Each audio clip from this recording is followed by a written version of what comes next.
In today's video, I'm going to teach you how to fix Steam not launching. It can be really frustrating when you're all set to dive into your favorite game, only to find that Steam won't cooperate.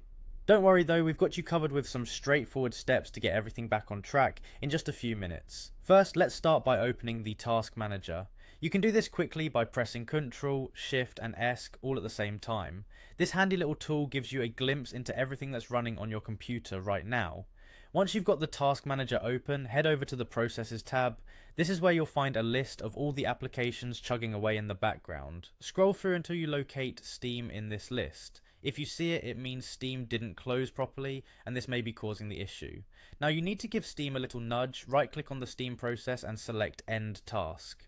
This action will completely close any lingering processes tied to Steam, allowing for a clean slate. After doing so, you can close the Task Manager. Next up, move over to the Steam app on your desktop or in your programs list. Right click on the Steam icon and from the drop down menu that appears, select Properties. Once inside the Properties window, look for the Compatibility tab. This is a useful feature that offers a variety of settings to help applications run smoothly. Here you'll want to check the box labelled Run this program as an administrator.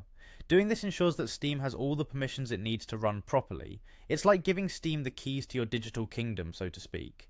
After you've checked that box, remember to click Apply and then OK to save these changes.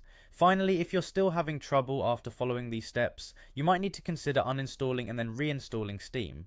Sometimes files can get jumbled, and a clean install is the simplest way to fix it. To uninstall, go to your computer's settings and navigate to the Apps or Programs section. Find Steam in the list, click on it and choose Uninstall. Once that's done, head over to Steam's website to download the latest version and reinstall it fresh. And there you have it. By following these steps, you can resolve the issue of Steam not launching and get back to your gaming adventures. Thanks for watching. If you found this helpful, don't forget to like, comment and subscribe for more quick tips and tricks. Until next time, happy gaming.